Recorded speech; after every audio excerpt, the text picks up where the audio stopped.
What's up, guys? It's Primetime Poulton. I'm solo today. Bomb Shelter McMahon is on assignment building a chair for his wife. So good luck to you, Mike. But we have special guest today, Edwin Acevedo, creator of The Ace, which launches January 31st on Indiegogo. Edwin, man, thanks for joining us. Yeah, man. Thank you for having me on, man. Yeah, no problem, man. You've been a huge supporter of USAssassin and my work and Comicsgate in general, man. So I know I appreciate it. I know all the other creators out there appreciate your support too. Yeah, man. I'm a big comic book fan. I like to put my kind of money where my mouth is. So, I'm happy to support great projects, man. Like I said, USAssassin, I just read it last week. Part two was a lot of fun. Loved the first one. It was a blast. Like I said, I want a little more, just more and more. But yeah, no, it was good, man. So I'm excited to see what you guys come up with for volume 3. Thank you. Shout out to Simon, who is in the chat. Thanks for joining. So we're gonna talk about the Ace and I guess your background in discovering comics. But first, we've got some bills to pay. If you don't mind, got the USAssassin 3 mailing list going right now. I'd like to play the video for the book. That sounds good.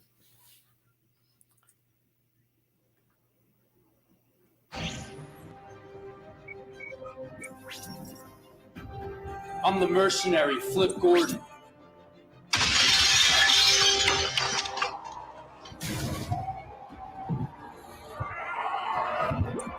And I'm joining the USAssassin's team.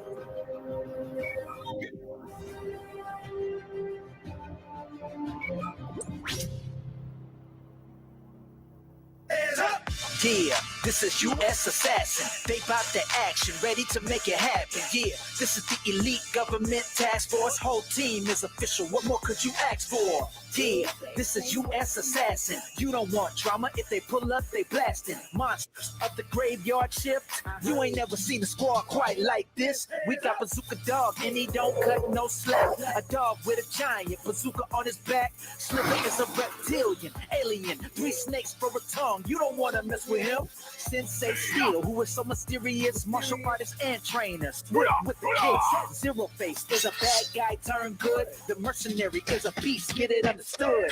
Takeout is a fast shooter, fast draw. Kirby is the Lone Ranger, but she hits hard. Lieutenant Ray, second in command. Yes, indeed. Who's the brains of the team? A super ninja at the lead. Yeah, hey, this is USAssassin. Yeah, this is USAssassin. Let's go.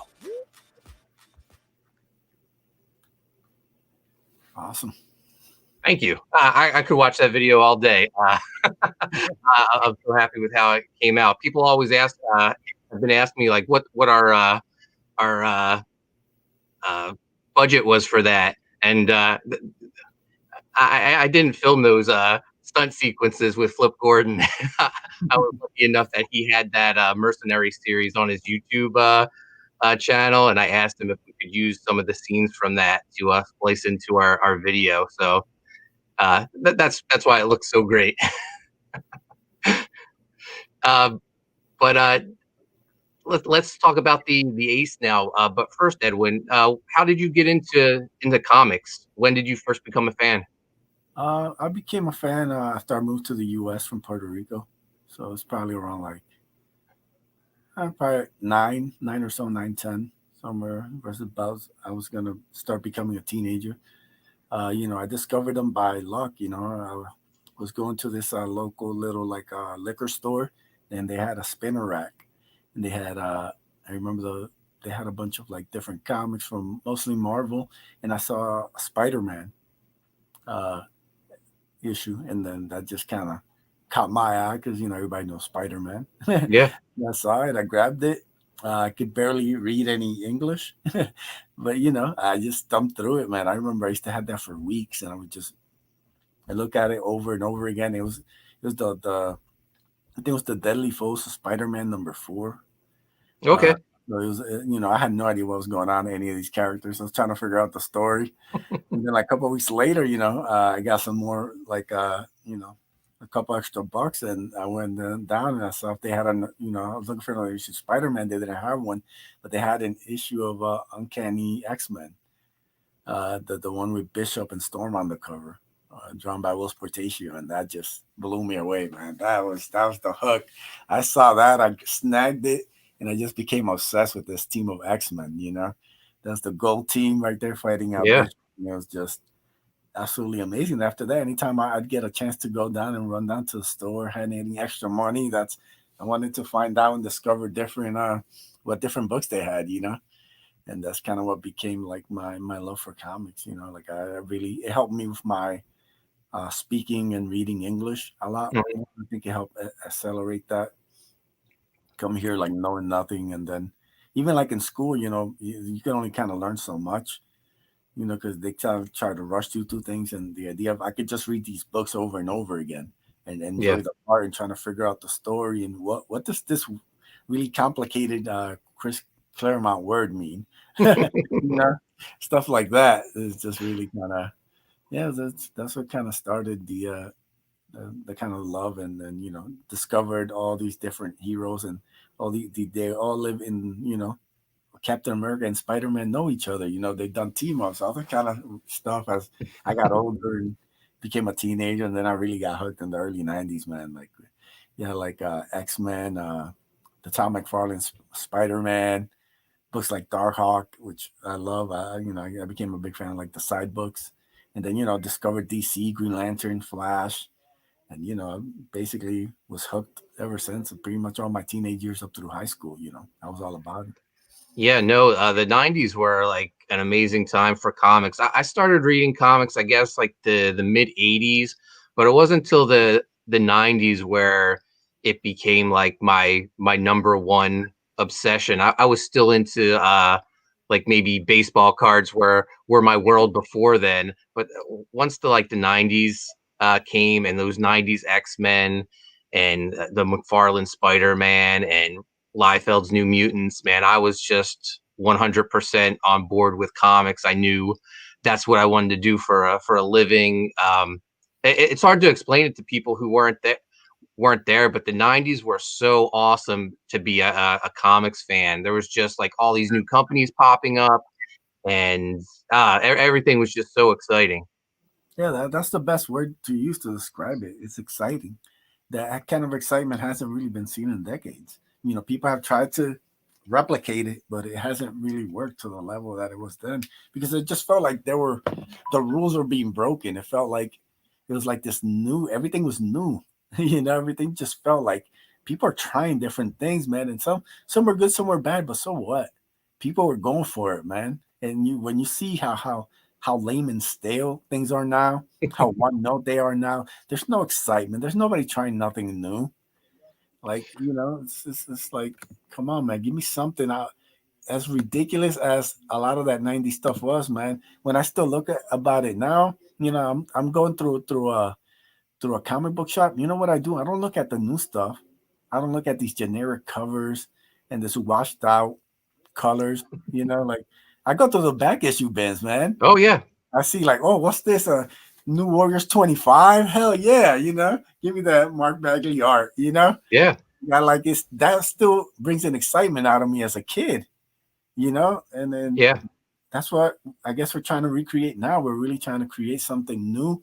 Yeah, we play off some of like the older kind of similar tropes. So did they in the 90s, They took some of the old stuff from like the 60s and 70s and they repackaged it and they try to give you a different spin on it. That's what this new era is, man. I'm excited about a lot of the creations, man. Books like USAssassin, Lost Pages. There's tons of really cool stuff happening now in Comicsgate, man. And it's exciting, I'm happy to be a part of it. Yeah, no, the last maybe 2 years I feel like have been the most exciting time in comics due to Comicsgate and crowdfunding since the 90s. I'm not even speaking as a creator. I'm speaking as a fan. Just like all the new properties that are popping up. You mentioned the Lost Pages, like the Zaid brothers with Magic Cop, and then the Lost Pages. I'm a big fan now, and I'm excited to see like what these new creators are coming up that are popping up on the scene. It's cool that big names are doing the crowdfunded stuff with Comicsgate, but I like discovering the new talent. Yeah, man. We need different takes. We need kind of those fresh ideas. We need people. A lot of the creators that in the '90s grew up to be fans, and they wanted to create their own kind of lane, and you kind of need those fresh eyes. So a lot of like these up and coming creators that are doing their first books, a guy like Passion for drawing doing Doom Fate, kind of, he's a big fan of like Conan and a lot of that stuff. In the fantasy, he kind of puts his own spin on it, and guys are coming in, man. There's a lot of talent. That's the thing that keeps like exciting me, man. I'm always looking to a new artist I see on Twitter, so that's joined Comicsgate that wants to create and wants to do something special and a new creation, a new book. And like I said, my people, it feels like there's no limits now. There's nobody telling them you can't do that.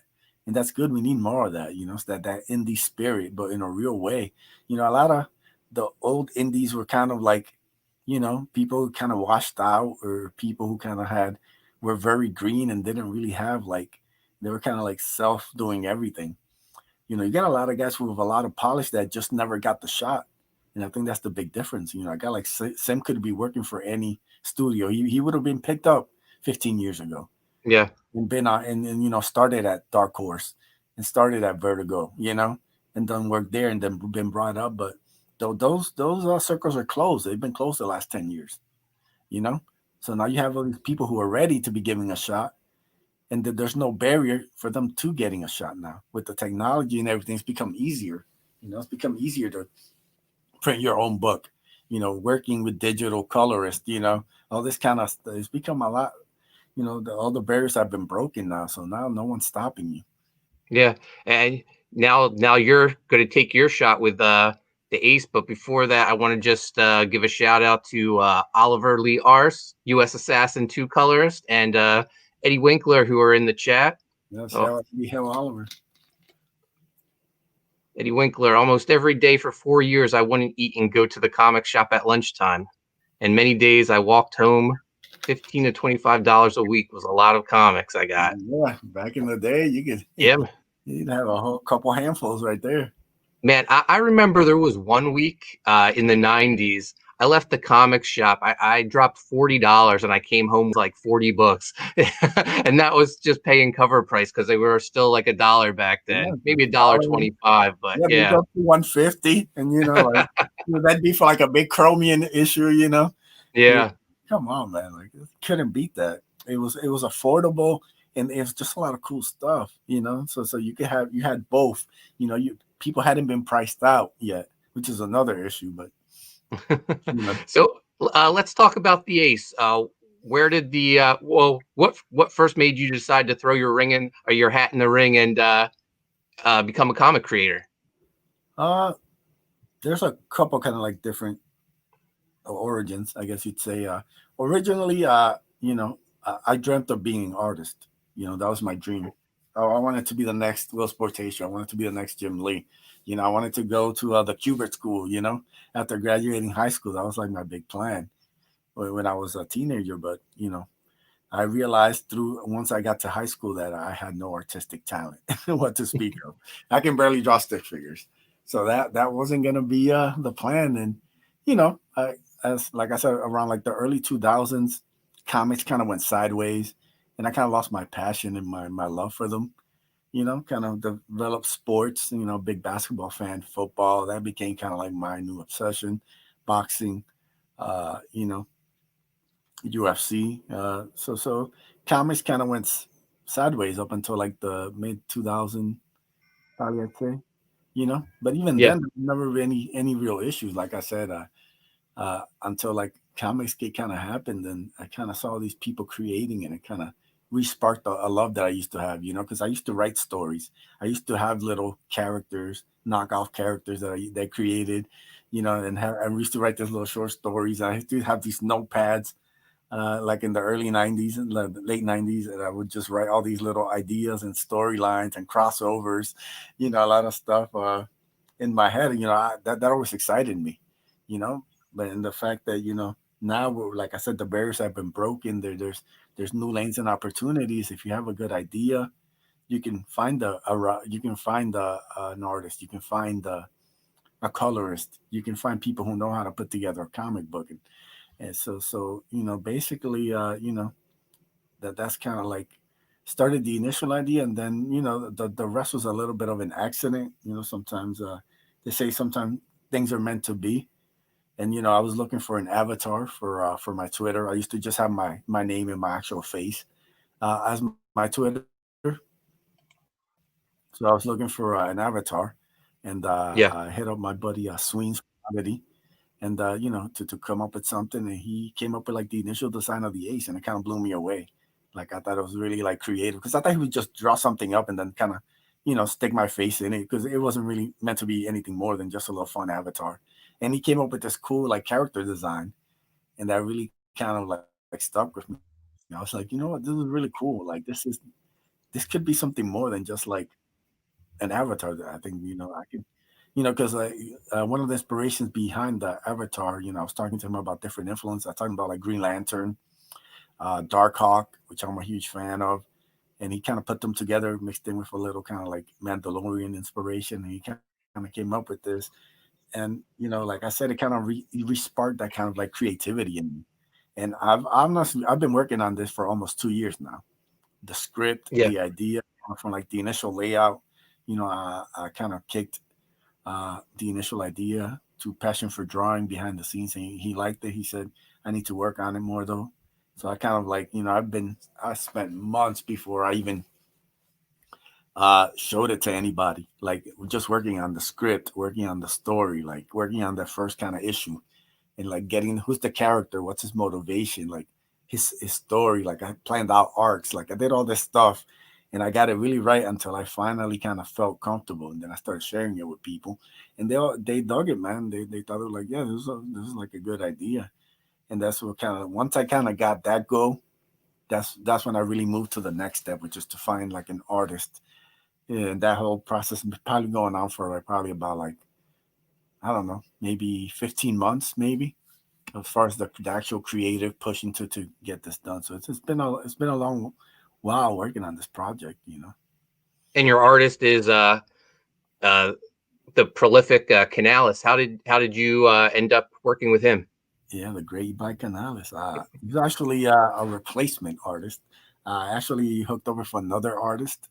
We had come to terms to start working on the project. He was excited to get into it, and then he had some family issues, so he had to drop out, and that kind of led me, because Canales had done some fan art for me. The little avatar Yeah. I'm using now, that's actually a commission I had done from Canales. Before anything, before I talked to him about creating a comic book. So, I kind of reached out to him to see what his availability was, and he had a window. I told him how many pages the story was, and he said, hey, I can fit that into that window that he had. So it's like I said, one of those things that are kind of meant to be. It's like one thing leads to another, and it just kind of fits. So yeah, like we this has been done on his side for a while too. Like Yeah. I've been working on other stuff to kind of get it right and promote it and do all these things. But yeah, Canales did an outstanding job, man. It's been an absolute pleasure working with him. So is all of his work done? Yeah, it's been done. Yeah. Oh wow, that's All the awesome. part on the book is officially done. Right Yeah. now, I'm thinking on getting it lettered, and then I'm gonna do like fan art section, which I Uh-huh. have to design and kind of other kind of side stuff. But as far as the actual art, the cover, everything is done. As far as art, colors, everything. It's just the process of lettering it. So Oh, that's great. And so that should be a really quick turnaround time for you then, yeah, fulfilling it. hoping Yeah. it's gonna be another challenge. Yeah. you know, so especially with the way the U.S. Postal Service is right now. I mean, Hopefully they have their issues underhand by by then. 3 weeks to get from Jersey to my state is definitely something. Yeah. What did the last U.S. Assassin package take about a month to get to you almost? That was about like almost over 3 weeks. Yeah, Yeah. yeah. The Yeah. first one got in like 5-6 days. Yeah. So you have the mailing list page set up, and you have a video on there. Should we check out the video before we talk more about the Ace? Oh yeah, definitely. Okay, I'll share the screen.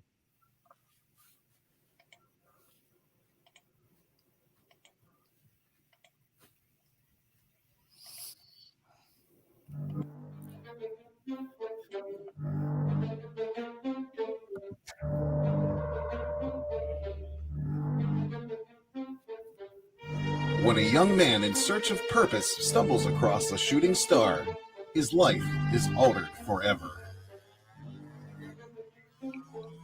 The alien remnant transforms him into the Ace, a super-powered armored being with wondrous capabilities.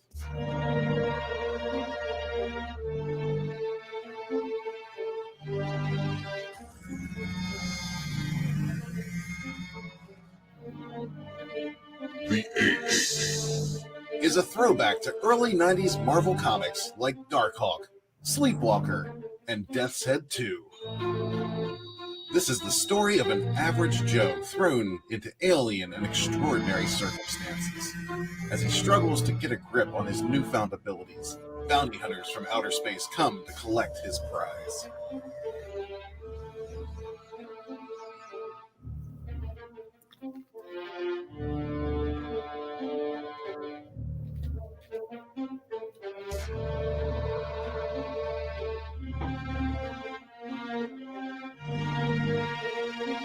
The Ace is bringing the fun, weird, and fantastic back to comics.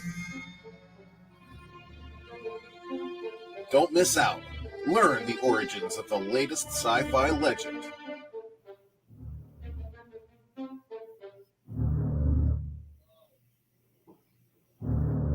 The Ace.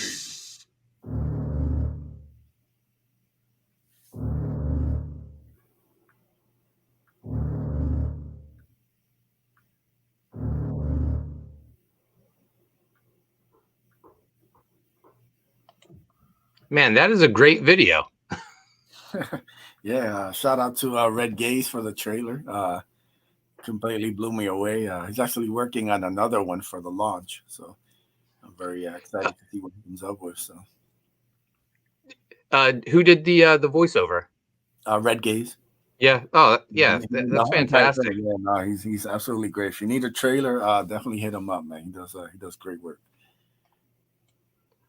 So Eddie Winkler commented, just finished USAssassin 2. It is now above Graveyard Shift on my list. Don't tell Malin. Oh, I'm going to definitely tell him. Yeah, in fact, I'm going to screenshot this and send it to him. Now, I want to talk about the Ace, but I want to talk about that shark character. Who is that? I need to know more about them. That shark character looks awesome. Yeah, he is awesome. His name's Akula.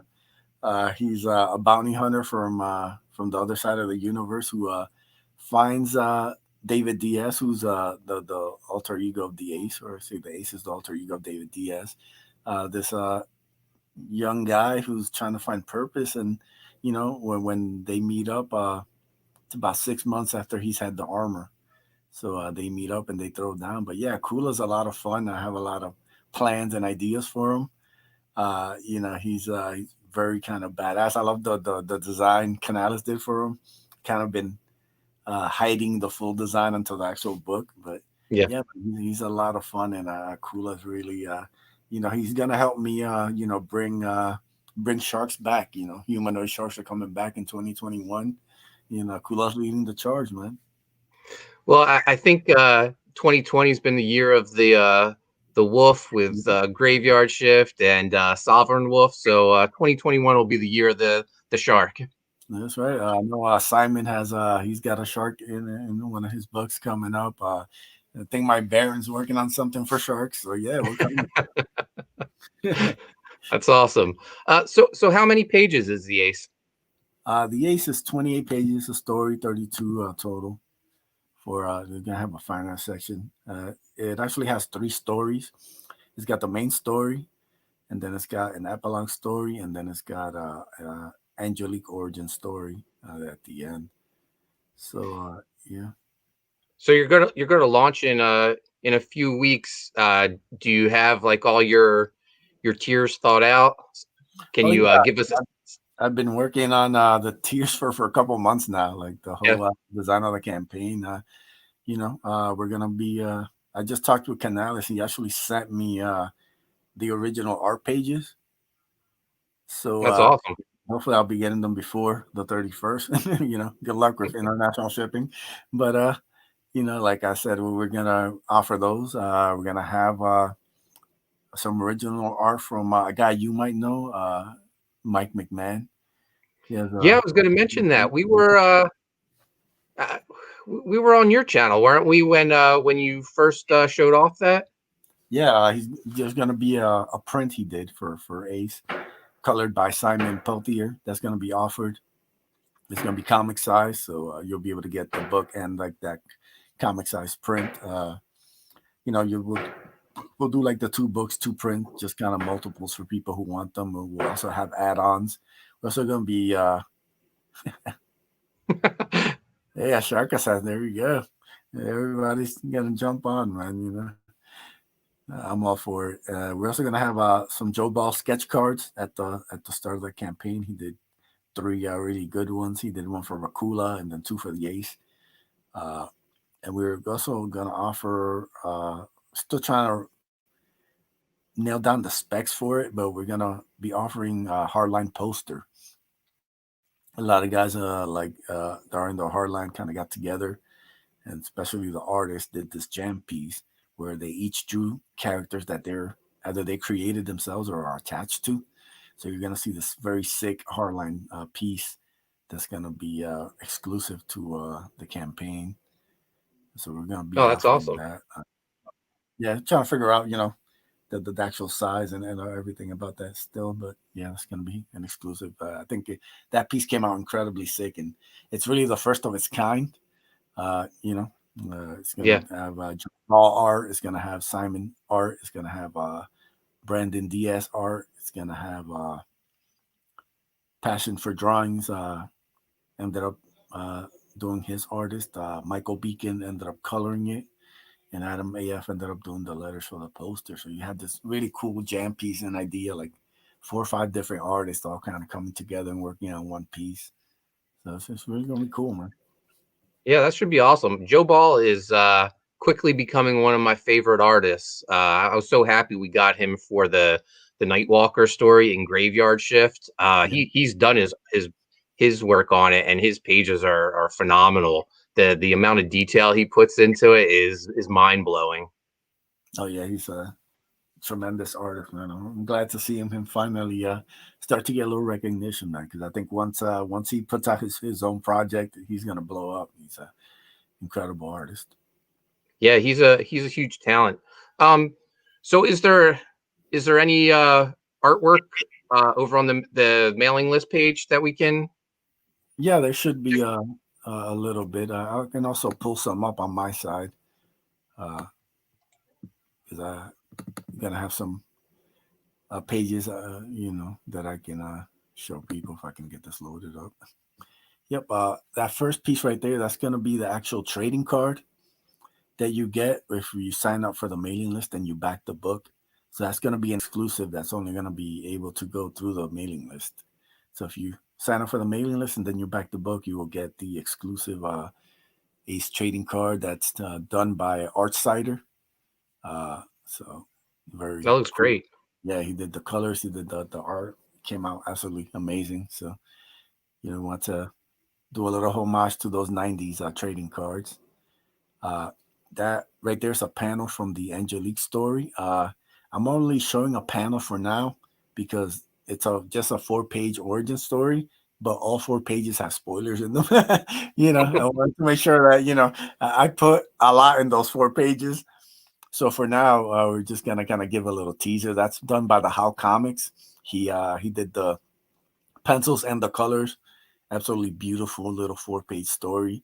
And the reason I'm doing the Angelique origin is because she's gonna be the main villain in Volume 2. So Very cool. to kind of introduce her and then kind of launch Volume 2. you see that first page there? That's by Sweens from Oddity. He does the epilogue story. I call the epilogue story kind of like it's kind of a similar vein to Lost. Like in Lost you had like the story of the passengers, and then randomly they would introduce to you a guy in a bunker somewhere that had nothing to do with the story, and you kind of had to piece it together. So the idea is this is like there's not going to be too much dialogue. There's not going to be a lot of linear kind of stuff. It'll jump around, and it's kind of like you're piecing it together, and each book will have an epilogue that'll tie in. So the more you read that each epilogue, the more the story kind of makes sense. So it's definitely something different I wanted to try out, and Sweens did an amazing job. He did the pencils and the colors for this. When you see those pages, man, I can't wait to start sharing those. Like, it is absolutely amazing. He did a terrific job on that. Yeah, well, everything I've seen so far has looked fantastic. You should be really proud of what you've accomplished since this is your first comic. Everything looks great, and you mentioned volume 2. How far along have you how far along have you thought this out? I have notes basically because I would love for this to be an ongoing. I would love to just be able to tell different stories and just kind of go through a huge arc with David, and kind of the idea of the Ace is really about this young guy. He just turned 21 years old, and he's kind of looking for purpose in his life. He's in this small town, and he's had some setbacks and stuff is happening early on in his life, and he's really trying to figure out what he wants to do for the rest of his life. He feels like, there's more to him to just working in this job in this small town, but he kind of doesn't know where to go. And then he sees this shooting star crash land in a park nearby. So he goes to check it out, and he finds this object, and the object grants him the ability to transform into this armored being, and it completely changes his world. He ends up kind of having some adventures for the first 6 months, and and then, like I said, Akula comes knocking, and then things really change in his life. Like he really kind of the adventures kind of go from like a small town, him taking out petty criminals and stuff, kind of keeping a low profile, to him basically discovering that there's aliens, because he lives in a normal world. There's no superpowers, there's no heroes, just normal kind of everyday world.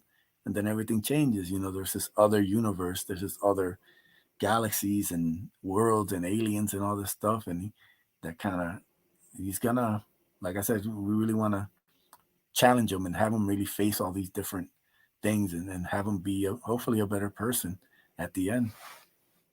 Well, you have me sold. I'm signed up to the mailing list. When I heard you compare it to or say it was inspired by Darkhawk and Sleepwalker, I was on board 100%.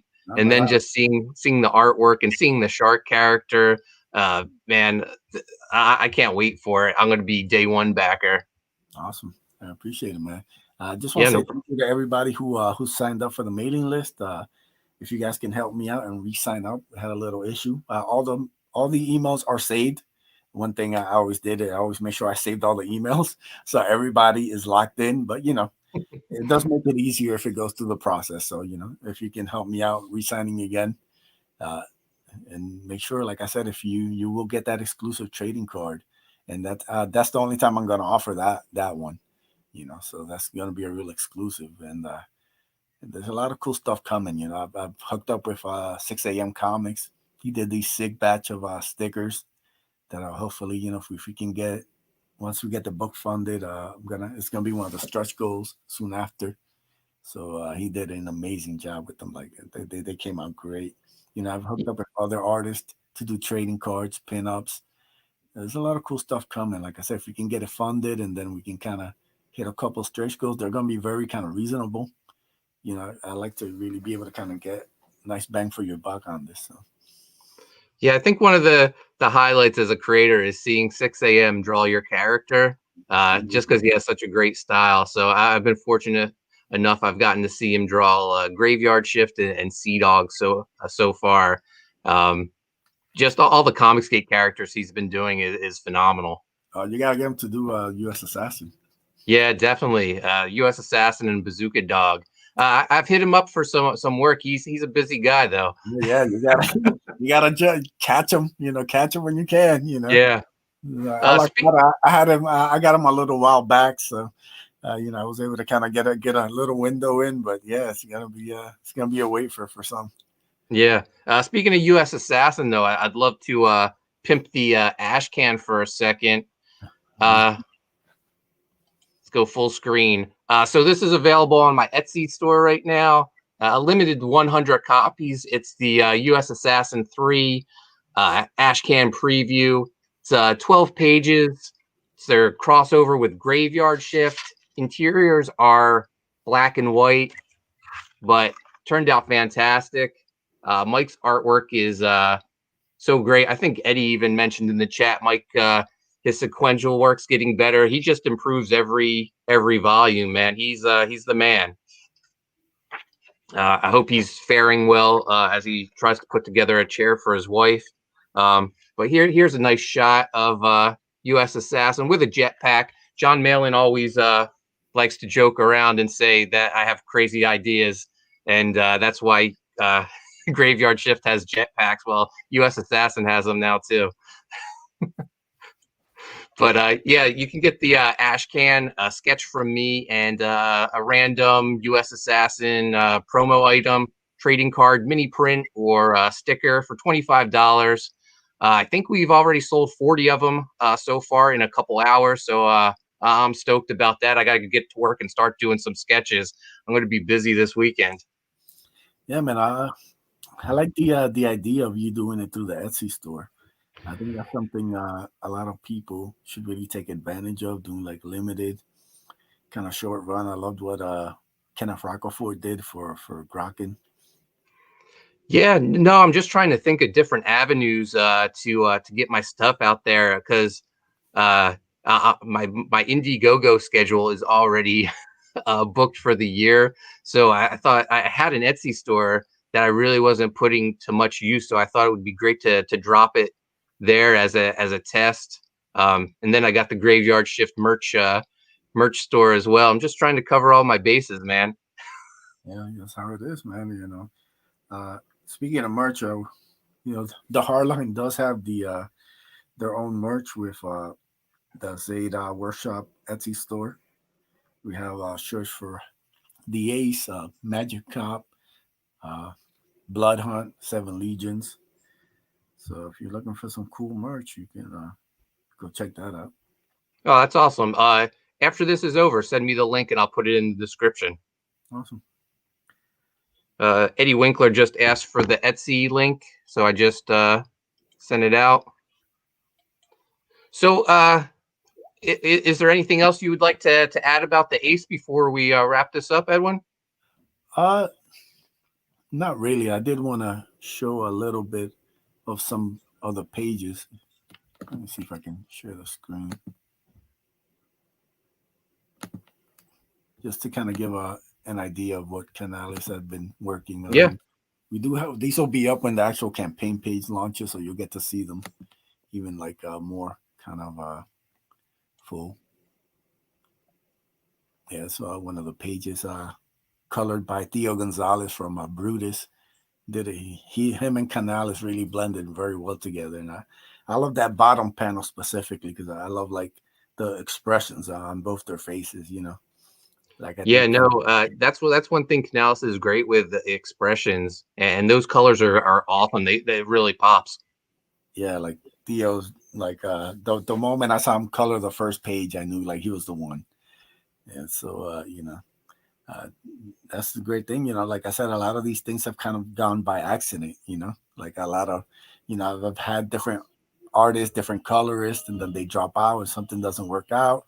And then like somebody else will have an opening and then we'll get together and then it just hits, And Yeah. I've been real fortunate about this project. And yeah, like I said, Canales is really, he stepped it up big time. Like I'm really excited for people to see, like, because even like the stuff I'm showing isn't really like the top stuff, like it's really like, I think when people see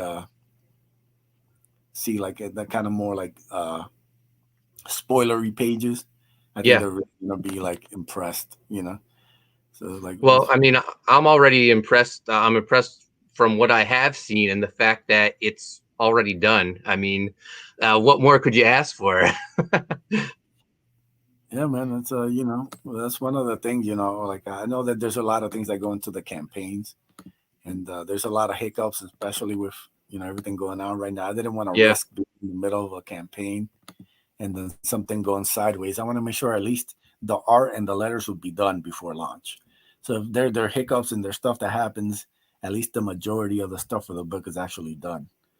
Yeah, So no, I agree with you. I work with a lot of artists who have day jobs, so I like to make sure that they have if not all of it, a lot in the already completed. Just because you never know what could pop up with work or family or whatever. So maybe I'm a little too cautious, but I feel like I'd rather be safe than sorry and have a delayed campaign.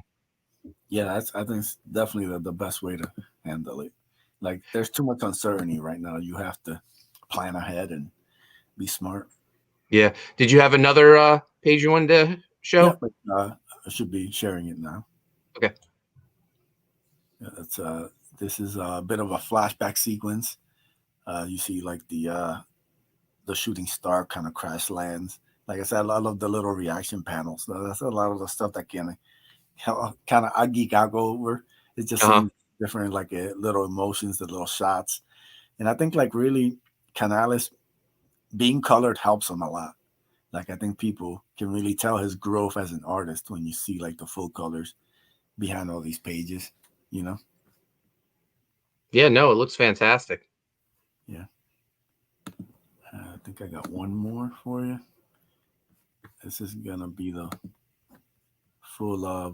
full shot of Sween's page. And like I said, I don't know how many people, I know they've seen his stuff from Oddity, but like Sween's has a really he can do a Thanks, lot of Eddie.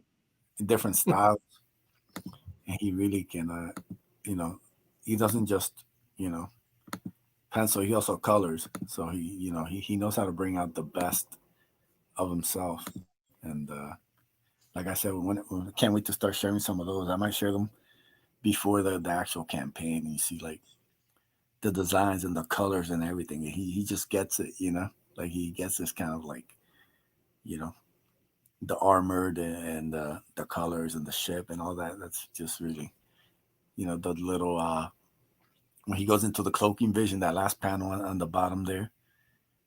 Yeah, Yeah, like I said, this is really just cool.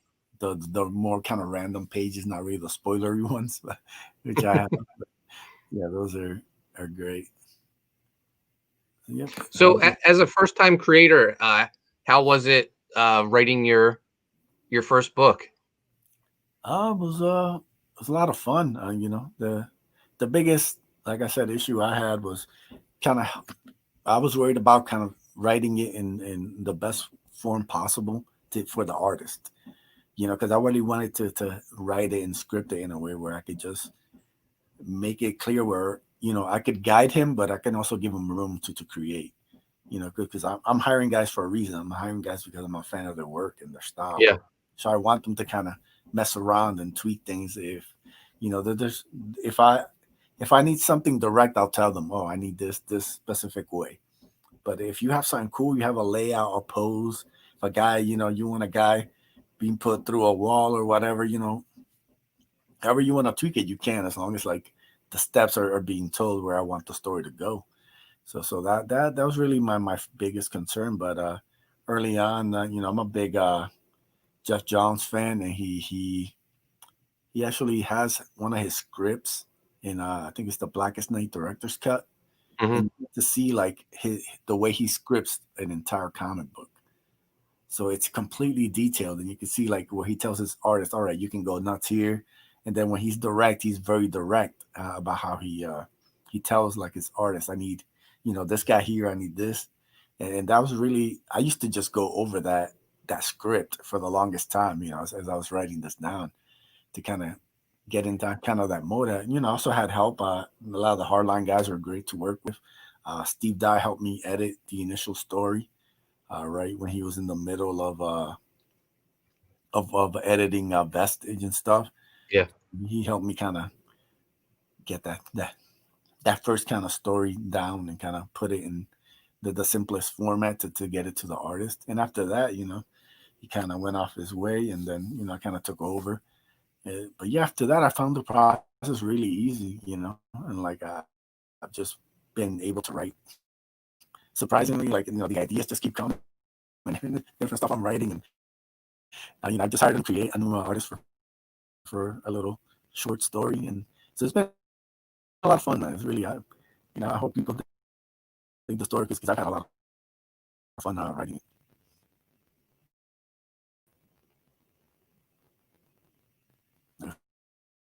Freeze up on there, Mark. Edwin, can you hear me now? Edwin, are you there? Hello? Edwin, are you there? Yep. Okay.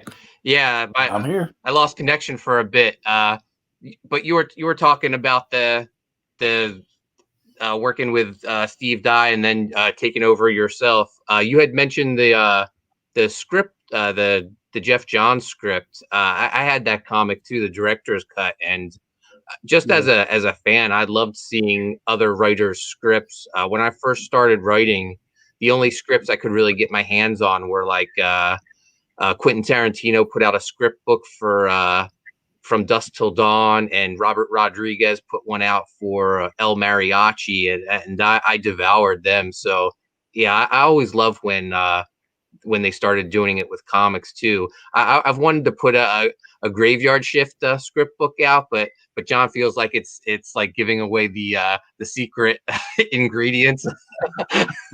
So like just put one out for USAssassin. Oh yeah, right? I am. I'll get that. Yeah. No, because I'm thinking because it'd be one thing, like I said, if I was writing like a movie script or something, because I think a lot of those would be more attainable. But it's really, when you think like comic book script, you kind of like, you have to figure like, you can write the most detailed thing, but it has to go into panels, and it has to go into pages, and it has to kind of, it's a different form of storytelling. So unless like I said, I was lucky that I had that director's cut comic. I've had that for even before I even thought about writing anything again. Like that was something I always found really interesting, because you don't really get to see that, and this is like a very high profile writer with an artist and on a big high profile book, and to get to see him break down the panels and all that is really interesting. Like I would suggest that to any. You probably find some copies for cheap on eBay or something, and it's worth it just to look at the script and see the detail, and when he gives his artist room to breathe and all that kind of stuff. I think it's really good education. Yeah, no, I agree. I think after USAssassin 3, I'm going to put out the script book for that. So yeah, it's something I've always wanted to do, and something I've been a fan of. So Edwin, we're almost at 50 minutes. Before we wrap this up, where can people find you at? You can find me on Twitter at Edwin Aces. You can find me on Facebook at Drawing Aces. I have my Drawing Aces YouTube channel, my Indie Wrestling Matters Pro Wrestling channel. I'm close to 6,000 subs. So, if you guys can help me out there, very much appreciated. That's awesome. We just did didn't we just have the 5,000 subscriber celebration on your channel a little while ago? We did. So we might have to do another one for 6,000, Yeah, man, that's awesome. Are you going through some pro wrestling withdrawal, not being able to go to live shows? Oh, it's been awful. Like going to indie shows were some of the ways I blew off steam, After a wild week at work, I could take a day and go watch some indie wrestling. And so not having that's been rough. But hopefully, in the next year, well, at least they'll start opening up a little bit. We can get back to enjoying those, man. And I can get the content back out there, man. Like I've been fortunate. People have still been subbing to me because I do have a lot of videos on there. So there's plenty for you to watch. You can go back to a lot of the videos and clips and stuff I have on there. So so it's gonna be fun. Like I think hopefully in a couple months we'll be able to kind of move on to the next phase of this. Before I cut you off, were there any more social medias to plug? No, that's about it. I did want to share one last bit of art. Sure, let's go for it. The Hardline poster. This is the art for it, so people get an idea of what to expect. As you see right there. Yeah. Yeah, so that's Joe Ball Sweens, Passion for Drawing, Simon Simpeltier, and Brandon Diaz. They did they're all jamming together in one piece, colored by Michael Beacon, lettered by Adam AF. And I just told them they did a great job. Yeah, no, it looks great. You got a good group of creators that have your back, man. That's awesome. Yeah, man, it's a great thing about this community, man. It's really get to work with a bunch of good dudes and really talented artists. So yeah, that's what we do. Yeah, no, the Comicsgate community, I think, is like the best community around, man. So much support, so much love. It's changed my career, and I'll forever be thankful to all of them, man. And I'd just like to thank everyone in the chat tonight. Simon, Eddie, we had, who else did we have? Oliver was in there.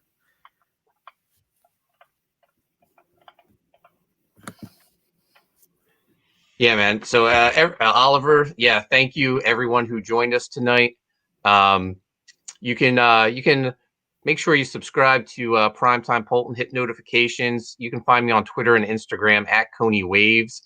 And Edwin, when you get ready to launch on the 31st, you'll have to come back and we can do another show. Oh, definitely got to get Mike on here, Yeah, maybe you'll be done that chair by then. Yeah, yeah. I want pictures of the chair. All right, everyone. Thanks for watching, and we will see you next time, man. Peace.